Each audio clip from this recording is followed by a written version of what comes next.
everybody, welcome. It's Scarlet Pete's Self-Sufficiency, and I put a picture up the other day of my cake and I've been asked to show how I cooked it. Well, not only am I going to show you the recipe, I am going to make this the way my mom used to make cakes, with a wooden spoon and beat them to death. So let me tell you what we've got here. The cake I made the other day, one of them was a chocolate cake and the other one was an orange cake. So what I'm going to do is an apple syrup version.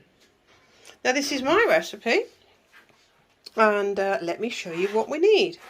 Obviously we're going to need some butter, home churned this morning. We've got some sugar. If we were using honey, we would use half the amount because honey is twice as sweet as sugar and better for you. We've got some eggs, fresh from the chicken's bum. We've got some flour. I've got some apple, and I've got some apple syrup I made. In order to make the cake rise and light and fluffy, there's lots of things we can use.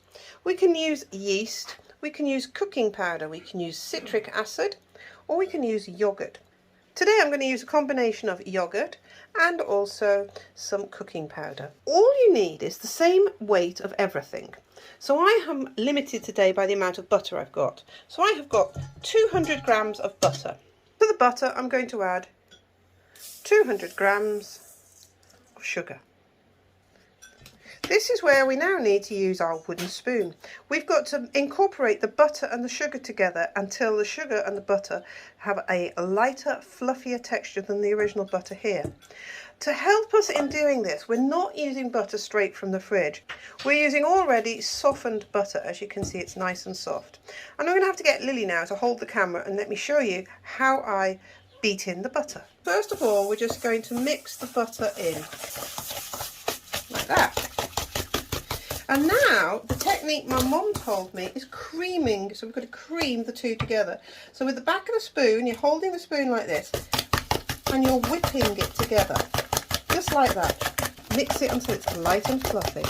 But I shall carry on beating this up. See you in about 2 minutes. To incorporate the most air to do this, and to make it happen faster, you want to take your bowl and put it on its side, and you're whipping it up and down, like that. And believe me, this builds those arm muscles up really well. Next we've got to take the same weight, so it was 200 grams of butter, 200 grams of sugar, 200 grams of eggs. We're breaking the eggs into the cup to check each one individually is not gone off.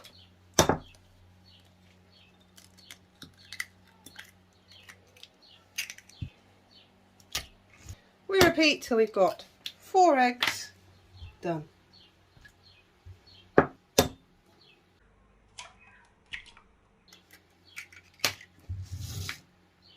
Just like that. It could curdle at this point, but we're going to add a spoon of flour.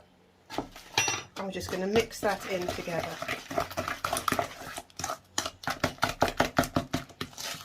I used to love listening to my mum mixing cakes up. That was the whole part of the process of tasting it. It was already tasting it in my mouth when I could hear her doing this piece of movement. Oh.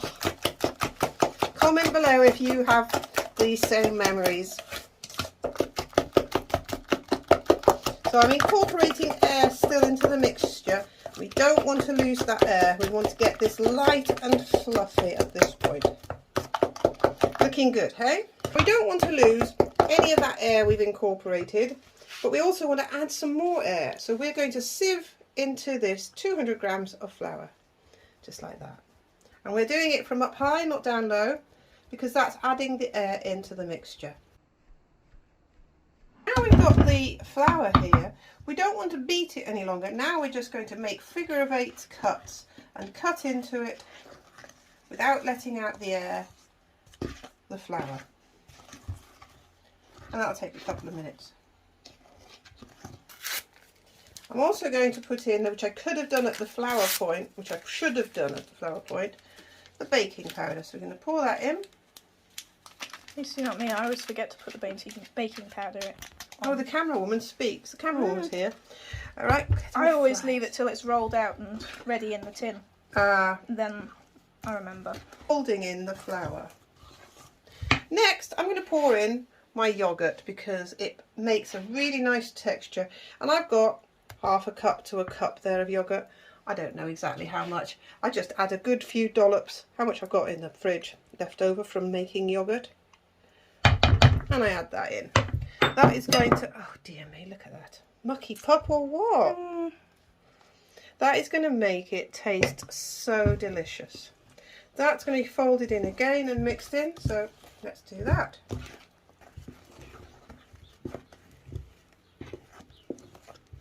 And lastly, we're going to put in some apple.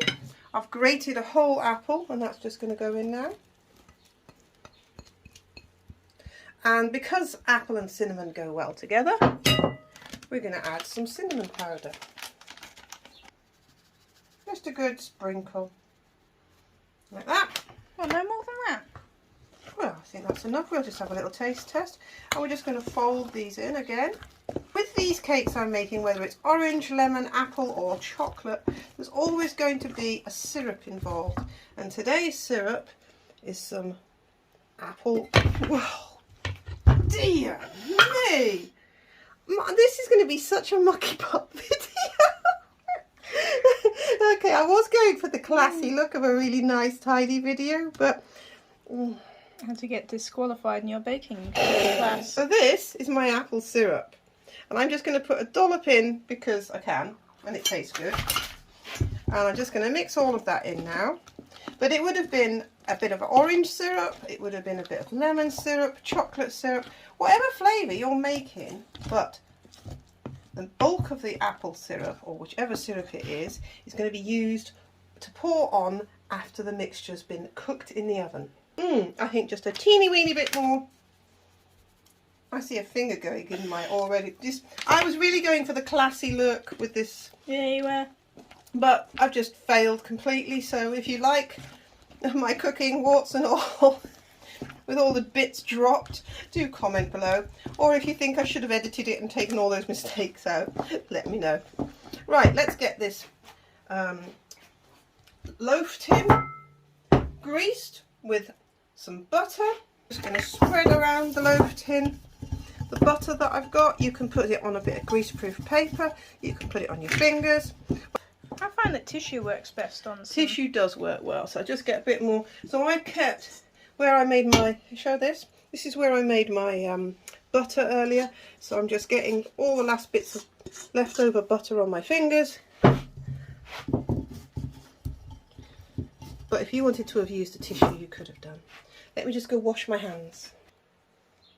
We're going to dollop in our cake mixture like that. And this tastes so good, believe me.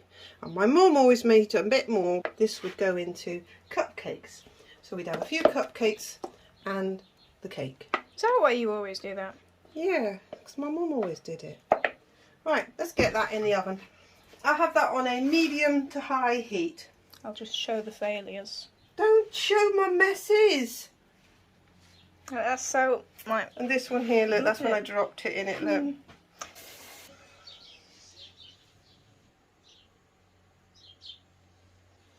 We've got a few cupcakes as samples, and we've got the loaf to go into the oven. Into a hot oven. And generally what I do is leave it till I can smell cakes cooked. About half an hour.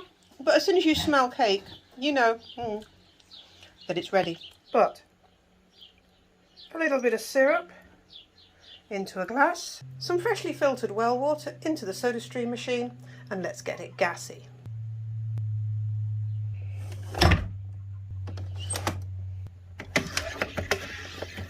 Add the gas.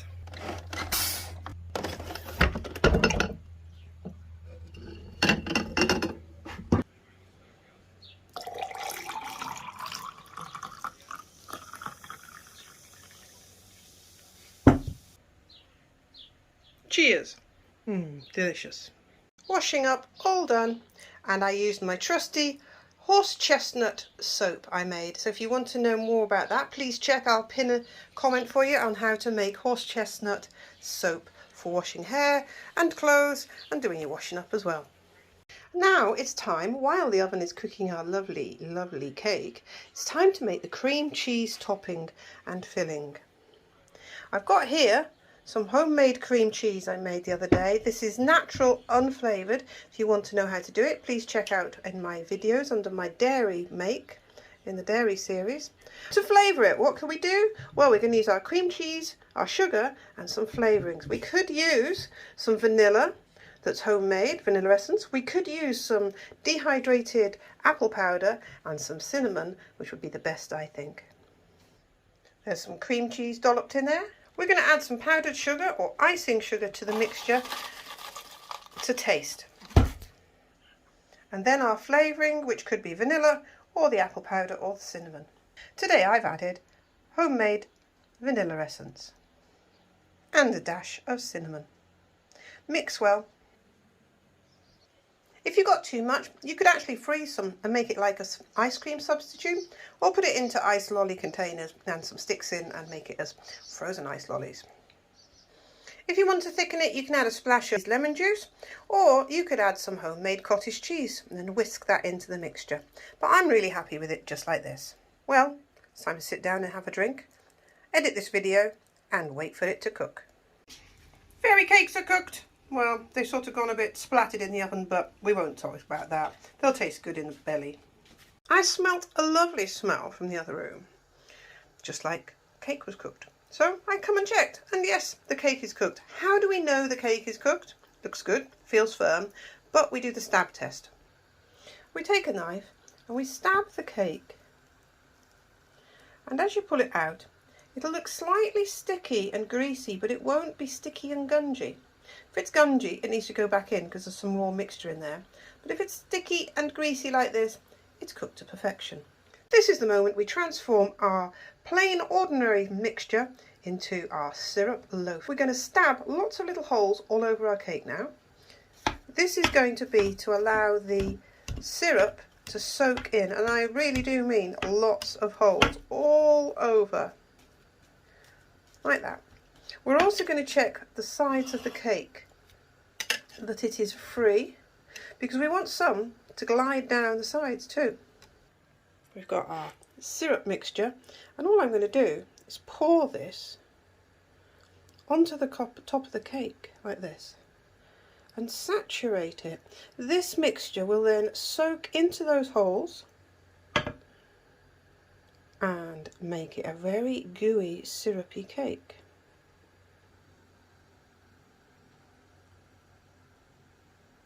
This is the point. You can add some sugar crystals on the top if you want to, which is what I did with one of my cakes. That mixture of syrup could have been anything, remember. It could have been a chocolate syrup, which is just sugar, water and cocoa powder boiled up. It could have been orange or lemon, which would have been a juiced lemon, juiced orange and the zest, and cooked up with the sugar to make it into a syrup and stored in a jar or cooked specially for the day.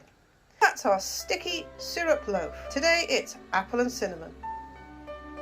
Turned out onto its plate, and I'm going to serve it now with that lovely topping of cream cheese and cinnamon I made.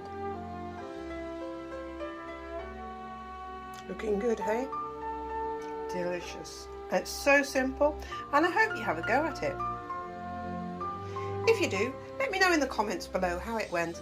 Let me know what variety you made. Maybe you could come up with some syrups that I never even thought about making. Thanks for watching. Please like, subscribe, share, give us a comment so I know you're there, and let me know how it went. Bye bye.